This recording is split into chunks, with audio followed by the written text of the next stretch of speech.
Hello everyone, in today's video I'm going to show you how to host your React application by making use of Appwrite Sites, which is a product that was recently launched by the Appwrite team. As you can see from the launch page, Appwrite regards this product as the biggest release it has done till date, and it intends to change the way you build with Appwrite forever. With Appwrite Sites, you are able to develop, deploy, and scale your web applications directly from Appwrite. It's now regarded as your all-in-one cloud platform. Another thing is the Appwrite Sites product is regarded as the open source alternative to Vercel, as we can see on this page. Heading over to the documentation of Appwrite Sites, you can see Appwrite Sites is developed to enable developers to host and manage web applications seamlessly within the Appwrite ecosystem. So with the Appwrite Sites, you are able to access the applications you host on the platform through a dedicated URL that runs within its own isolated container and can be configured with custom domains and environmental variables. If I scroll down further the page, you can see you can host a lot of your popular frameworks like Nest.js, Nuxt, SvelteKit, Astro, and others which were not listed here like Angular. So for the purpose of today's tutorial, we are going to host a simple React application so you can see how Appwrite Sites works. To get started with this tutorial, the first thing you need to do is to create an Appwrite account. To do that, all you have to do is to head over to appwrite.io. On the top right side of the page, you see a button. For me, it is showing go to console because I already have an account and I'm logged in. But for a new user who hasn't logged in, you're going to see a button that says start building. When you click on this building, it's going to navigate you to a page where you need to create a new account using your GitHub account, or you can click on the sign up button to use your password and your email the traditional way. So once you do this, you get navigated to your dashboard, which is going to look something similar to this. So the first thing you have to do is to create a particular account on your dashboard. For me, I created an account called the Code Angle. I would not go through that for the purpose of this tutorial. Rather, I would focus on how you can create a project within your account. For me, like I said earlier, it's called the Code Angle. You can call your project whatever you want. So once you create your project, you have access to customizing your domain, adding members, and then you can see your billing. And for this tutorial, we're making use of a free account for now. So the next step is to create a new project, which I'm going to click on. So my project is going to be called React Hosts, because we are trying to host a new React project. Then you are going to have the option of selecting a region. You should select a region close to where you have a lot of your users so as to avoid latency. So I'm going to stick with Frankfurt, and I'm going to click on create, and a new project is going to get created for us. So as you can see, I have a new project created for me, and this is how the landing page of the project looks. So we are strictly sticking to making use of Appwrite Sites, which is to host a React project, as I said at the beginning of this tutorial. So when you go to the left hand side of the page or of the dashboard, you can see where you have sites, and you can see that we also have early access. This is because it's a new feature on Appwrite. So once I click on that, the next step is to click on create site. So I'm going to click on the create site button, and then a modal pops up. The modal asks us, do you want to clone a template, or do you want to connect to a repository on GitHub? For the purpose of this tutorial, I'm going to connect to a GitHub repository. So I'm going to click on connect to a repository, and then we need to connect our GitHub account. So I'm going to click on connect to GitHub, and then I'm going to select my main account to be connected on GitHub. So I'm going to give it all the required permission by selecting all repositories, and then I'm going to click on save. And with that, our GitHub account is now connected to this project.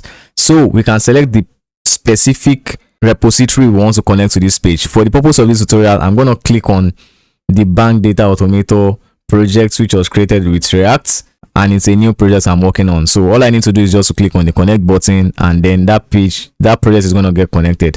So as you can see, we are navigated to a new page, and we have the name of the project, which serves as the site ID, and then the main branch is our main branch. So I'm going to leave it at that. We don't have any other branch other than the main branch. And then the root directory, as you can see, is .4/ and then we're going to select the framework. So I'm going to select React, and then the build settings, is correct. We have npm install, npm run build, and then the output directory is going to be .4/dist. And currently I don't have any environmental variables, so I'm going to leave it the way it is. So you can see we now have a domain generated by Appsite by default for us. This domain can be changed if you want. Appsite have the feature for you to customize your own domain, but for now I think for the purpose of the tutorial we stick with the default domain generated by Appwrite. So all I need to do is just click on deploy, and then this project is going to get deployed on Appwrite Sites. As you can see, the deployment process is going to begin, and within some few minutes the deployment is going to get complete. As you can see, the deployment is now complete, and we are navigated to a congratulations page where you can see the message that says congratulations, you deployed your site successfully. And you can see the preview of the project, and then you can see it says it's connected to the global CDN, as well as the DDoS protection is connected as well. And then the source of the hosting is from GitHub.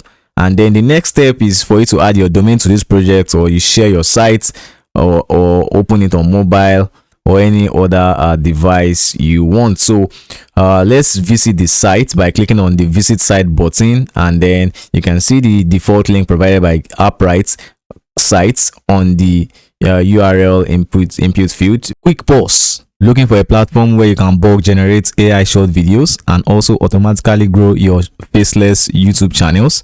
Look no further than shortai. With shortai, you can generate AI stories, Reddit stories, fake tests, AI superhero, as well as fake test videos. You can also automatically generate subtitles for your video. Another awesome feature about shortai is you can turn one long video into 10 viral short videos 10 times faster. All you have to do is just upload this specific video on shortai, and then it will make use of their unique algorithm to extract the best videos in no time. These short clips can go viral on platforms such as TikTok, YouTube, as well as Facebook Reels. If I head over to the dashboard on shortai, I'm going to scroll down, and then I'm going to click on the caption generator available on shortai. We are going to make use of shortai to generate the subtitle for this current YouTube video we are watching. So I'm going to auto select a specific language I want the subtitles to come in, which is going to be English. And when I scroll further down, I can see there are so many languages available on shortai, including Yoruba, which is my native language. But for the purpose of this tutorial, we're going to stick with the traditional English language. So I'm going to select English. So I'm going to upload the YouTube video you are currently watching right now. So once that is uploaded, you can see the uploading button, which is showing, and then it's going to show the percentage of the uploads. As you can see, the caption for the video is also getting generated as well. As you can see, the caption for the video has now been fully generated, and for each section of the video, you have the ability to edit the subtitle for each video easily. For instance, this hello everyone text you have here, you can add extra text if you want by clicking on the particular chip you want to edit and then press enter. You can see it now shows hellos, but that's not the correct text, so I'm going to get rid of the double s at the end and then leave it as hello. You can see all the caption for the video is generated and is also editable easily without any stress. So once you're done, you can export the generated caption by clicking on the export button. Now that the caption is ready for download, you can see the download button at the bottom. So I'm going to click on download, and then we can download the caption and upload it on YouTube, which is now ready for use. If you're interested in getting shortai, you can go to the pricing page, and you can see the plan they have. They have a basic plan, they have a pro plan, as well as the enterprise plan. So you can get whatever plan is suited for your particular workflow. And you can do this using my affiliate link, which is going to be in the description box on this YouTube tutorial. And with that, let's head back to the tutorial. So you can see this is the project, which is still in development for now. So with that, you can see that you can easily host your React application on the newly created Appwrite Sites by the Appwrite team. So kudos to them. I would try and do more videos on Appwrite over the coming months. And that's it for this tutorial. Thank you very much for watching. If you have any questions, make sure you drop it in the comment section. I will be sure to reply. And with that, I will see you again in the next one.